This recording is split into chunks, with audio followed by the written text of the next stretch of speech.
Okay, good morning everyone. In this class today we are going to discuss about front and frontogenesis and frontolysis. Now, what is a front? Okay, front is a three-dimensional boundary zone. A front is the transition zone between two different air masses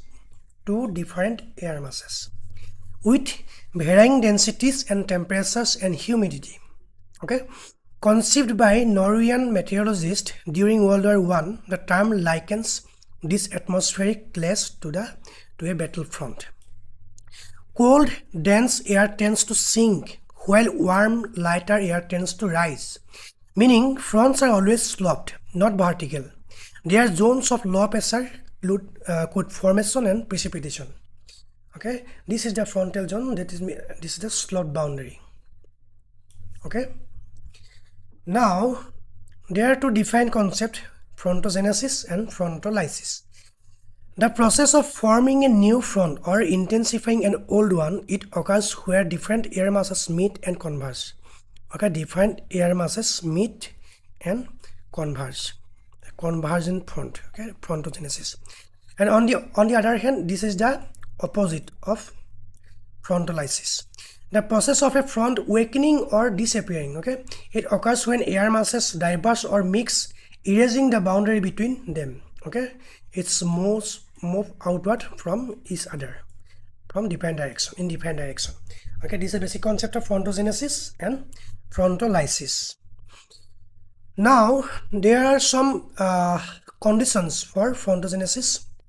Frontogenesis is driven by atmospheric conditions that sharpen the boundary between air masses. Key characteristics: significant temperature contrast. Okay, there must be significant temperature contrast. Contrast means difference of cold and air temperature. The process requires two adjacent air masses with a notable temperature difference. Then convergence of air masses. As warmer and colder air masses are forced to converge, the temperature gradient between them steepens dramatically. Then vertical motion, the convergence forces vertically air movement uplift along a warm front and subsidence along a cold front, which further enhance the temperature gradient. Okay, this is the intensifying gradient. Cloud formation: as warm moisture is forced to rise over the colder air mass, it cools, condenses and forms clouds and precipitation along the frontal boundary. 1, 2, 3, 4. Okay. Now frontolysis. Frontolysis occurs when atmospheric conditions cause the temperature contrast across a front to diminish and boundary to dissipate. Okay, dissipation. Clouds dissipation. Okay, weakening gradient. There are key characteristics of this frontolysis.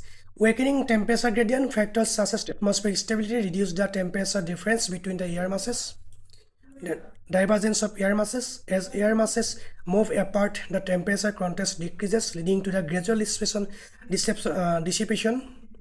of the front. Then mixing: air masses with similar temperature and moisture characteristics begin to mix and blind the sharp gradients that define a front. Then this disappearance of clouds: as the temperature gradient decreases and vertical motion diminishes, the conditions favorable for cloud formation and precipitation dissipates. Okay, this is concept of frontolysis. Okay, this is the overall difference between two different concepts: frontogenesis, the strengthening process, and frontolysis, the weakening process of a front. Driving force in frontogenesis: convergence, that is coming towards each other, and frontolysis, driving process, divergence, that's moving from each other and mixing. Temperature gradient intensifies and temperature gradient diminishes in frontolysis. In frontogenesis, vertical motion enhances, and in frontolysis, vertical motion subsides. In frontogenesis results cloud formation and precipitation, and frontolysis results cloud dissipation and clearing weather. Okay, these are basic difference between frontogenesis and frontolysis. Now, on the forms of interaction, 4 primary front types. Okay, there are different types of front. 4 primary front types on the basis of form of interaction. Depending on the characteristics and movement of the interacting air masses, fronts manifest in 4 primary ways, each creating distinct weather patterns. Okay, cold front, warm front, stationary front, and occluded front. Now, cold front. A dense cold air mass advances aggressively, undercutting and forcibly uplifting the warmer, less dense air. Then steep slope approximately 1:50 to 1:100 rise per run. Then weather, intense narrow bands of precipitation, storms, high winds, and potential thunderstorms. Temperatures can drop more than 15 degrees Celsius within the first hour, and clouds towering cumulonimbus clouds. Okay, this is cold front. Then warm front. Description is a warm air mass advances, gliding up and over a rotating colder air mass, and slope gentle, approximately 1:100 to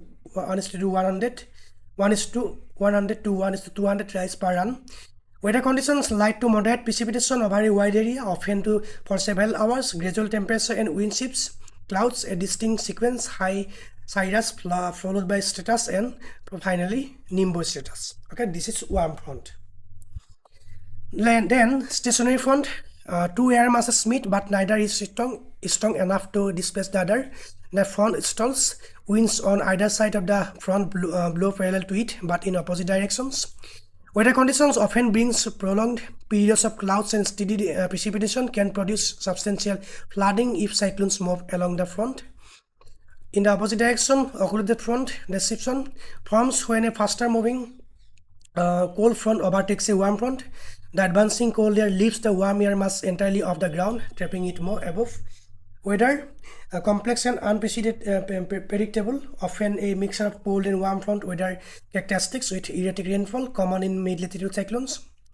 1. Approach, 2. Overtake, 3. Overtake, and 4. Occlusion. Okay, these are 4 types of process of formation of occluded front. Now, another 4 kinds of importance, critical importance of fronts. Okay. Understanding frontogenesis and frontolysis is not academic. It is fundamental to modern weather forecasting, and critical for planning and preparedness across numerous sectors. Okay, front analysis of fronts is useful for aviation, necessary for aviation, agriculture, emergency management, and daily life.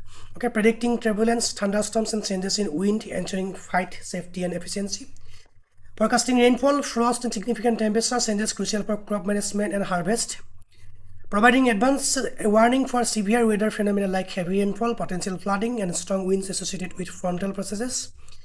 Allowing for better planning of everything from commutes and construction to recreational activities. Okay, in this class we have learned about the front, then frontogenesis and frontolysis, and different types of front and the importance of frontal studies.